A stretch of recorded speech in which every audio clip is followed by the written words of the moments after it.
What's up, you guys? It's JKC from the JKC Productions, and this is Honest Thoughts with JKC. This time, it's about addiction. Most of you guys know that people have addictions out there. You know, you see it on TV all the time. Oh, this person's got a drug addiction. This person's got this addiction. Well, I'm gonna go over some facts with you about addictions that most people see. So the first one, I'm gonna talk about a couple. The first one's sex. Then it's going to be gambling, drugs, alcohol, gaming, and then caffeine, and I don't remember what else. But the first thing is sex. Okay, this is an interesting fact that I found that most people don't understand. Sex addiction is out there. You know, people watch porn and everything else out there. You know, oh, whoa, you know, people are used to seeing it. You know, it's, I don't know how to describe it. It's, you know, people can't really help it, but when people are introduced to it, they think, oh, this is so awesome, I'm gonna do it, you know, I'm gonna watch it. It happens, you know. But here's an interesting fact that I found about, you know, sex addiction. People who have sexual disorders like exhibitionism, pedophilia, and severe fetishes, they require much more than sex addiction treatment since their behavior victimizes others. They're not all are sex addicts, but some are just antisocial personalities. You know, it's something that happened to them in the past. You know, affects the brain, so that's creates different personalities for different people. You know, I understand where people come from when they say it was sex addiction. I'm 22, almost 23. You know, I've had an addiction. I've had sex addiction. I've watched porn before. You know, it happens, you know. When you grow older, you know, you learn these things. But, you know, mostly you don't really need, you know, addiction. You know, you don't need sex addiction. You don't need any kind of addiction, actually, because it's harmful to yourself.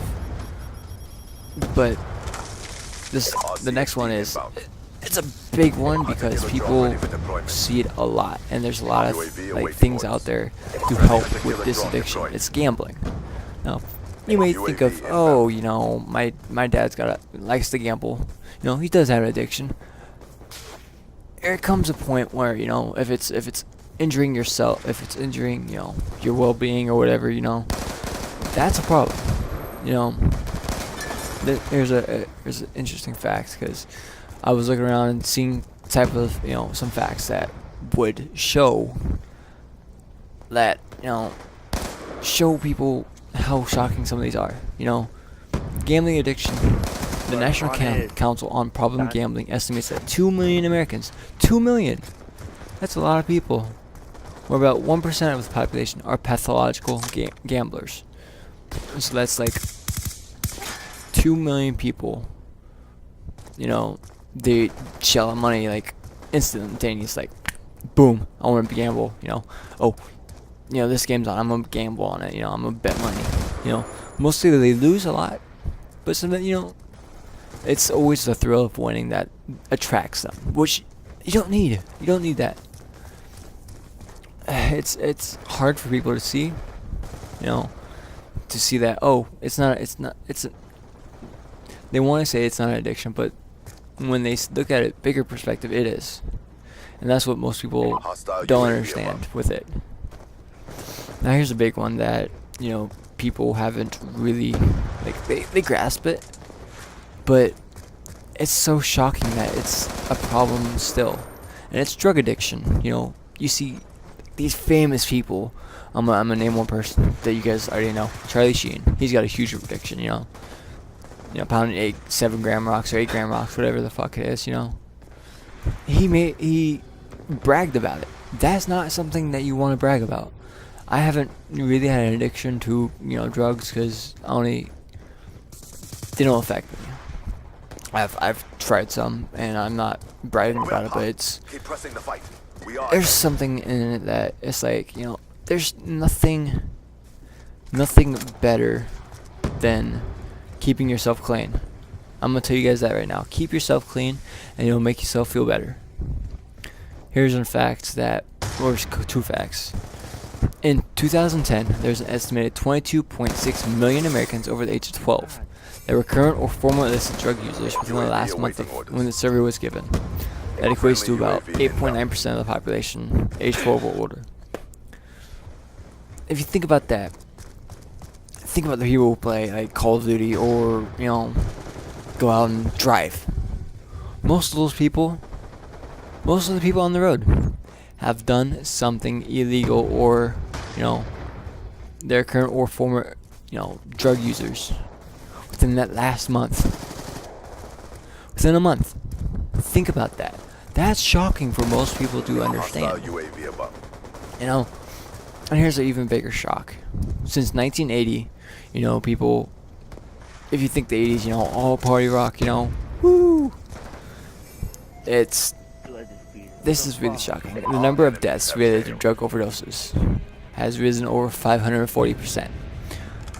We hear about these deaths more and more. You know, Nicole Smith, you know, Kurt Cobain, things like so many people out there, they don't know when to stop with drugs. And when it comes a problem, that's when they need help. And people don't want help usually. You know, it's something that they're like, oh, I can do this by myself, you know. But in actuality, people can't handle it themselves. Hardcore team deathmatch. And here's an even bigger thing. The addiction to alcohol. I'm gonna tell you this right now. I was addicted to alcohol. I was addicted. Lock 'em and load 'em, ladies. You know, It's go when I time. went over to my friend's house, you know, when I was 16, 17, you know, I went over there, you know, we had alcohol. We drank. That's something you don't want to do when you're young. You know, it ruins brain cells, and doing drugs also ruins brain cells. But here's a fact that it hurts me. We're losing this fight. An estimated 10 million individuals who are 12 to 20 years old. That's 8 years. They have admitted to being drinkers. 6.5 million were binge drinkers, and 2 million were heavy drinkers. Lost the lead. So that leaves about 1.5 million to be light drinkers. Think about that. Think about that Be really advised, hard. hostile UAV incoming. That's a lot of people, isn't it? We've That is taken the very lead. bad. And here's one that I really suffer from, that people around me see a lot. It's addiction to gaming. And you guys might have an addiction to gaming. I'm not a psychologist or whatever, you know. It's hard. In a volunteer sample, 41% of online gamers acknowledge that they use gaming as an escape. Most people, like me, you know, I've had stuff happen in my past. Inbound. You know, I want to escape from, you know, the thoughts that I've dealt with for my years. So I go into gaming. In the same sample, 7% were viewed as dependent. Dependent means, you know, they're addicted. The gamers possess several behavior attributes that are related to more well-established forms of addiction. So, what that means is, you know, I got him, bro. I got him. if you're playing a game that makes you happy, if you're playing a game and, you know, after like an hour, you're like, okay, I'm good. Then later on, you know, it's like, okay, I gotta play longer and longer to get the same, high, quote unquote high. You would die. And then, you know, You would die. then there's the relapse. Friendly You know, UAV people inbound. like me, I admit, it's hard to stop gaming. Bitch. I'm telling you that right now. I've tried, and I'm going to limit myself every time I game. You know, that's what I want to do. It's hard for you. It's hard for people to understand. You know, gaming addiction is really is a big thing. Now, there's a difference between excessive gaming and addictive gaming. This is. I'm reading this from a paragraph. Two gamers may play for the identical number of hours every day, you know, 2 hours a day. But the psychological, you know, the thing, the brain motivation, and the meaning that game has to their lives can be very different. Gaming addiction should be defined by how much the game negatively impacts other areas of life, not by how much time is spent playing the game. So if it's interfering with relationships, if it's interfering with, working, that's where it's a problem. Next one's a phone and then caffeine. The phone, I have a problem with my phone too. I like being on it, I like, making sure people understand what's happening, But a poll of 1,000 people in the UK, it's sponsored by a digital security company, shows that about 66% of people are afraid to either lose or be separated from their phones. And 41% of people say they have more than one phone. That's a lot of people. 410 people said they'd have more than one phone. And the biggest thing that is an addiction for people, and they don't think of it as an addiction, it's caffeine. You guys know about caffeine. Caffeine is the most commonly used mood-altering drug in the world. You guys see that, oh, I gotta have my cup of coffee in the morning. It wakes me up. You will die. You will die. Like I said. Caffeine is found in numerous plants, the most widely consumed being coffee, tea, cola nut, cocoa pods, guarana, and mate. Oh, you in the game, bro? It is estimated that in North America, being 80 and 90% of adults and children habitually consume caffeine. About 15% of the general population report having stopped caffeine use completely, citing concerns about health and unpleasant side effects.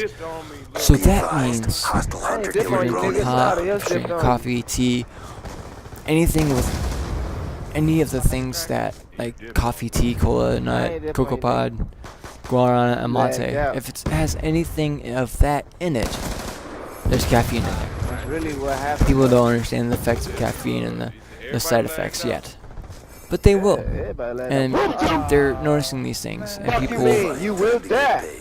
people see it. It's crazy. But I'm gonna let you guys go, and I'm gonna leave you guys with this thought, and I want you guys to answer this in the bottom, in the comment section. What do you think you're addicted to? I've already said what I'm addicted to. I'm addicted to gaming. I'm addicted to my phone, caffeine. It's something that's big out there, I admit it. And that's the first step of knowing that you're addicted, is admitting it. I'm going to let you guys go. You guys have a great day, and I will talk to y'all later. Peace.